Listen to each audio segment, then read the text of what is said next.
Jadi tentang ini akan panjang sih pembahasannya ya, masalah pernikahan, kemudian masalah punya anak, nah itu juga kan, dan akan kuhubungkan dengan masalah ekonomi atau finansial. Dan satu poin penting yang paling aku risih ketika mendengar teman-teman yang baru menikah, saudara atau orang yang ada di sekitarku, jadi mertuanya atau orang tuanya langsung nelpon nih. Ini paling risih kali, aku gondok kali dengerin ya kan. Ya kepada yang terhormat, buat orang tua yang punya anak yang sudah menikah, punya menantu atau punya anak gitu. Baru kemarin anak kalian nikah, baru 2 hari 3 hari, terus kalian udah tanya, udah ngisi? Udah ngisi? Nanti terlalu cepat ngisi salah juga. Ini perkawinan, ini kecelakaan nih, soalnya udah hamil di luar nikah, salah juga gitu ya kan. Dan itulah memang salah satu alasannya masalah mindset ya, mindset. Saya berharap generasi milenial dan generasi Z, Gen Z tidak punya mindset seperti itu. Kita tolong fokus, jangan soal buat anak melulu, perbanyak anak, perbanyak anak, buah anak gitu. Negara-negara maju, negara-negara kaya itu mereka nggak fokus di jumlah penduduk, tidak fokus di populasi penduduk, tapi mereka kualitasnya, kualitas hidupnya mereka bisa dinilai dari nilai per kapitanya gitu. Apa itu per kapita, nanti kalian bisa ceklah di Google atau di YouTube gitu. Jadi angka pendapatannya itu rata-rata per kepala di sebuah negara itu angkanya tinggi nggak gitu. Kalau kita lihat 5 atau 3 negara terbesar terkaya, itu mereka nggak fokus di jumlah penduduk, malah mereka fokusnya apa? Aset, ekonomi, finansial yang gitu-gitulah gitu. Mereka ya itu nggak nikah, ataupun mereka punya anak 1 atau 2 gitu. Beda mindset kita Indonesia, mungkin pengaruh dengan ya aku bilang soal mindset lah atau kebudayaan gitu kan, buat anak gitu, buat anak banyak rezeki. Nah, paling konyolnya lagi nih, poin kedua ya. Ini mungkin tentang itu banyak yang cerita karena di lapangan di sekitarku banyak kasus yang sama gitu.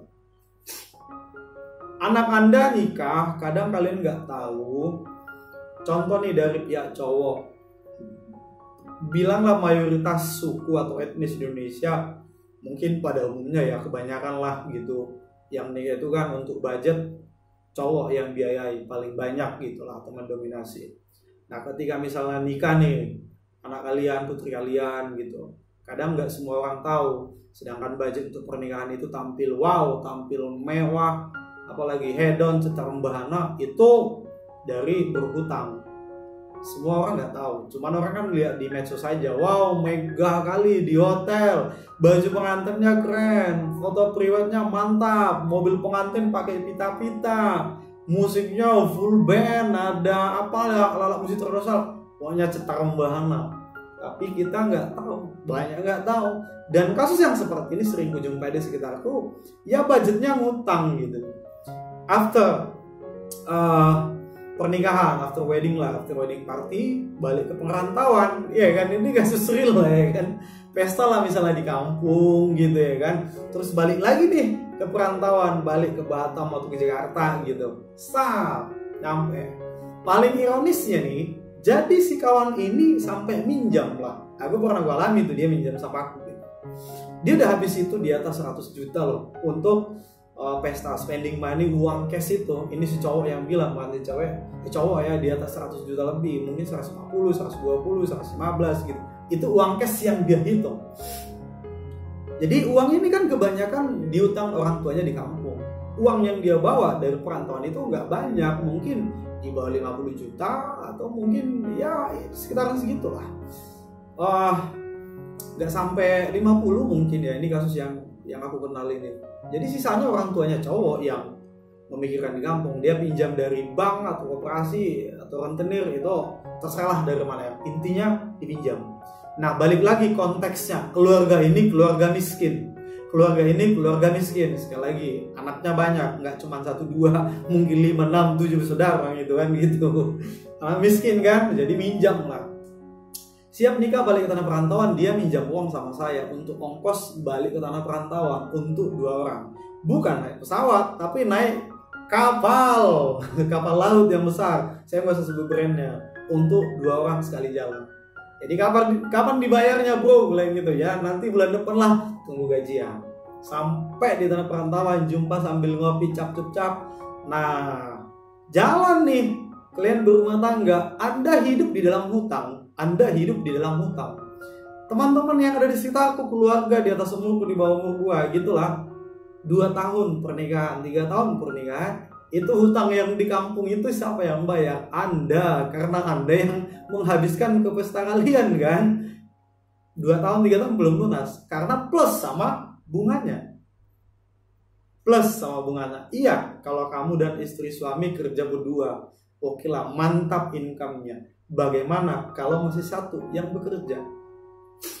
2 hari pesta, berselang 3 hari, nelpon mama mertua atau orang tua mau dari kampung sana, udah ngisi. Yang dipikirkan buah anak, nggak dipikirkan, nggak ditanya gimana ekonomi kalian, udah mantap, udah sukses, udah longgar, itu yang kalian tanya. Jangan tanya udah ada anak, udah ngisi akun kali. Dia nggak tahu, sedangkan utang anaknya yang pengen dibayar itu di pesta itu ratusan juta, puluhan juta gitu bertahun-tahun. Plus lagi utang-utang pribadi si cewek ini atau si cowok ini yang baru pengantin, yang tidak tahu waktu masih pacaran. Ketika sudah nikah, after wedding baru bongkar semua. Istrinya ada utang sini di sini, suaminya juga punya utang di sini. Apa nggak makin membludak? Jadi masalah, karena nggak banyak orang jadi tingkat perceraian itu salah satunya tinggi juga karena faktor ekonomi, finansial gitu.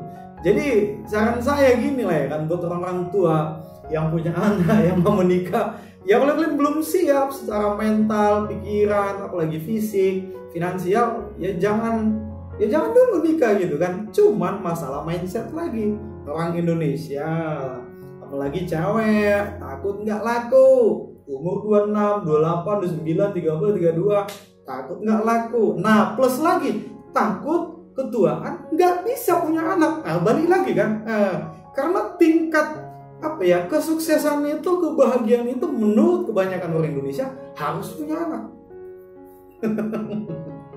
Padahal faktanya di lapangan tidak. Apakah pernikahan menjadi puncak tertinggi kebahagiaan buat manusia? Saya rasa tidak. Kenapa banyak yang selingkuh? Kenapa banyak cerai gitu kan? Berarti enggak. Apakah anak menjadi sebuah pencapaian yang paling tertinggi, kebahagiaan tertinggi dunia? Tidak, karena anak banyak juga cerai, banyak berantem, banyak KDRT, banyak dibunuh istrinya atau suaminya karena anak. Jadi enggak itu gitu. Kita ngomong fakta dan data, kasusnya banyak. Biarnya di internet Google aja, kasusnya banyak kan. Jadi enggak anak gitu. Belum lagi si anaknya buat masalah ketika Anda sudah punya anak. Apakah itu menjadi sebuah kebahagiaan? Anda hidup dililit utang sepanjang tahun, bertahun-tahun dalam dunia pernikahan Anda. Apakah itu sebuah kebahagiaan? Coba pikir lagi. 2 tahun, 3 tahun, 4 tahun, sampai 5 tahun, 10 tahun. Karena hutang, lilit sana sini, Anda suami istri berantem. Di depan anak, udah ada anak nih. Udah ada anak 1-2, Anda masih punya hutang di sana sini. Coba pikir, banyak kali hutangnya. Ujungnya berantem. Ya kan? Ya, sampai masih keluarga yang tahu ya, sampai gas-gas polisi. Jadi menurut aku, kita jangan dulu fokus buat anak, jangan fokus perbanyak anak gitu. Jadi kalau ada yang nikah itu, coba kata ucapannya itu kalau di WA, di WhatsApp, di inbox, kata selamat atau congratulationnya itu jangan selamat ya, selamat bahagia, terus cepat dapat momongan ya. Jangan cepat dapat momongan kalian bilang, ujung-ujungnya kayak gitu kan. Jangan. Cepat kaya ya, cepat sukses ya. Nah kalimat seperti ini belum pernah aku temukan ketika orang ngasih ucapan selamat buat temennya yang nikah. Selalu udah ngisi kan, cepat dapat momongan ya, cepat dapat momongan ya. Berarti dari situ kita lihat kesimpulannya ya, orang Indonesia lebih bagus punya anak dibanding tak bisa makan.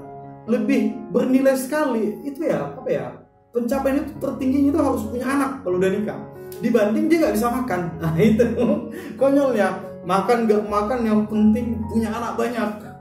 Nggak buat anak. Nah itulah intinya orang Indonesia, nggak dipermasalahkan masalah ekonomi, masalah uang susu anaknya, stunting anaknya, segala macam. Dia nggak pikiran ke situ. Yang penting punya anak, harus banyak anak. kurang rezeki nih anak satu, gas lagi buat anak kedua, kurang gas anak kedua, digasnya lagi anak ketiga, belum dapat cowok, gasnya lagi. Dia nggak fokus untuk bangun kekuatan finansialnya, education finansialnya nggak ada gitu. Ya itulah menurut aku, itu realita di sekitar aku gitu.